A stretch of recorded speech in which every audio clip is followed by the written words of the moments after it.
Well, when she looked at atherosclerotic plaques and she looked at what they were, what she was saying to herself, and this had been said before, was they look awfully like blood clots. These look like blood clots in various stages of repair and metamorphosis.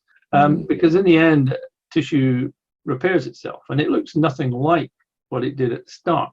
What the original damage looks like can bear very little relationship to what it ends up like.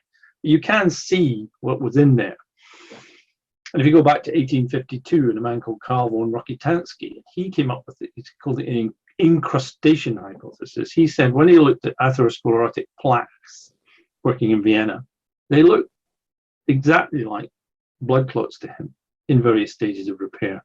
He actually wrote about this, and he was floored by his colleague called Rudolf Virchow, and he said, well, how can a blood clot be underneath, well, it's the endothelium, this layer of cells I'm talking about, how can it be underneath that?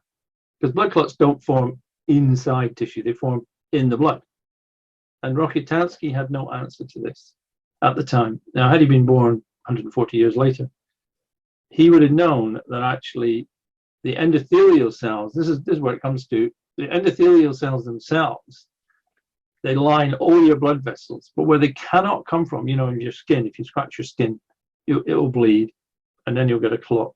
And then this underlying skin will grow up and force it off, and the clot will fall off. But in your arteries, there's only one layer of endothelial cells. There's nothing underneath them. After years of development, that can change. So there's nothing to grow up underneath the endothelium. Equally, if a blood clot did form on your blood vessel, and then it would just popped off and went shooting off down your blood vessel, it would jam up somewhere further down. So that would be what would be rather disastrous. You can see that happening, quite a commonplace for clotting and atherosclerosis in the arteries of the neck. And blood clots can form on top of these areas, and then they can break off and go into your brain. That's the commonest cause of a stroke. So the body doesn't want blood clots breaking off and traveling down your circulatory system, because that's the sort of thing that can kill you. So assume for the sake of argument, you've got a blood vessel, the endothelial cells are lining it, and some of them get damaged, and then a blood clot forms on top of it. This is the basic start process, endothelial damage. So you've got a blood clot, it's stuck to your artery wall. What are you going to do with it? Well, the first thing you do is you shave it down, and there's processes called fibrinolysis, which shave the clot down. But obviously, if you shaved it down to nothing, then all you'd have was a further exposed area, and a blood clot would just form, and then another blood clot would form, that would be a stupid process. So the bit of the blood clot that's most closely attached to the artery wall doesn't get shaved down. So what happens is your bone marrow produces new endothelial cells. They're called endothelial progenitor cells because they're kind of immature. They float around in your bloodstream. There's, I don't know how many, it's 1 trillion in your bloodstream. When they see an area of damage, they attach themselves to it, and then they grow into fully mature endothelial cells. And another one grows here, one grows here, one grows here. And eventually what you have is a new layer of endothelium on top of the blood clot. And the blood clot is now underneath the endothelium. So Rokitansky didn't know that could happen. Had he known that process, had he known there were cells, these cells were only discovered in the mid-1990s. No one knew they were there before. I looked at research from the 1960s where they deliberately damaged blood vessels of animals and saw these funny spindly shaped cells appearing and still couldn't work out what they were looking at.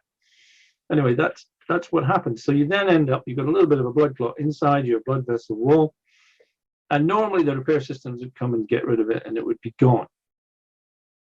That's happening probably, I hate to say to, all the time. Now, people who smoke cigarettes, if you get a healthy volunteer who smokes one cigarette, you can see, because you can measure endothelial cell damage and death, a thing called microparticles appear in your bloodstream.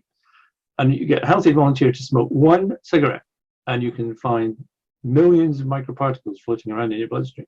So you've killed millions of endothelial cells. At the same time, your bone marrow is stimulated to produce more endothelial cells, so the repair process kicks in parallel with the damage, which is good news. So of course, in the end, if you damage too rapidly, your repair systems cannot keep up. And that is really the thinking, is that atherosclerosis, or the buildup of these things, is really what happens when damage outstrips repair. So a blood clot forms, it's partially repaired, and then another one forms on top of it, and you've got a bigger than you wanted one. And then it becomes very difficult to get rid of it entirely. So it becomes an area of weakness, if you like, or a slight thickening. And when you've got these areas, this is where more episodes are likely to occur. So it's a kind of repeat episode.